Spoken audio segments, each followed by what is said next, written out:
इमाम इब्राहिम और उनके बड़ों को कुछ अमल का हदिया पेश करे और ये दुआ पढ़े, अल्लाह उसको इस अंजाम से बचाए। जो शख्स आले रसूल को कुछ अमाल का हदिया दे, इमाम इब्राहिम और पीछे हजरत अब्बास तक, और इन सारी निस्बतों को हम दरूद पाक पेश करते हैं।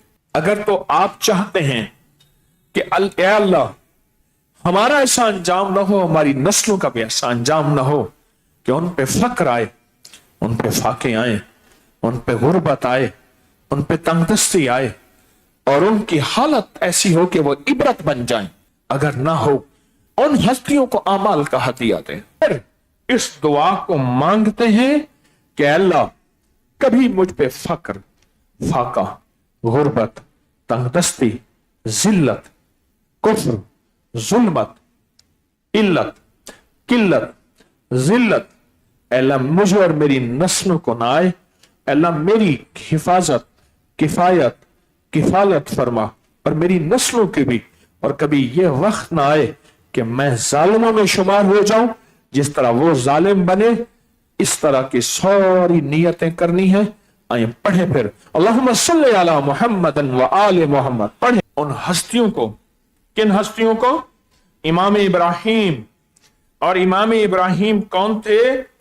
अब्दुल्ला बिन अब्बास के पोते, अब्दुल्ला बिन अब्बास के पोते, हजरत अब्बास के पड़पोते, मोहम्मद बिन अली के साहबजादे थे। इतनी बड़ी लड़ी के शाह सवार थे।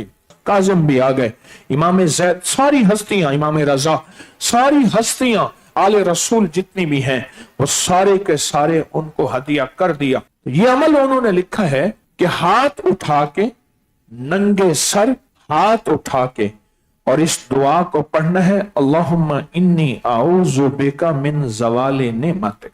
और रो के पढ़ना है और पढ़ना है कि अल्लाह नेमतों का जवाल, सुनो गौर से, सुनो गौर से, नेमतों का जवाल ये भी है कि अल्लाह ईमान की नेमत था। अल्लाहुम्मा हब्बिब इलैनल ईमान व ज़य्यिनहु फी कुलूबिना व कर्रिह इलैनल कुफ्र वल फुसूक वल इस्यान वजअलना मिनर राशिदीन वजअलना मिनस सालिहीन। हाँ, और यह भी नेमत है, ईमान की नेमत छिनना, आखिरी वक्त में कलमे की नेमत छिन जाना, यह भी उसमें शामिल है।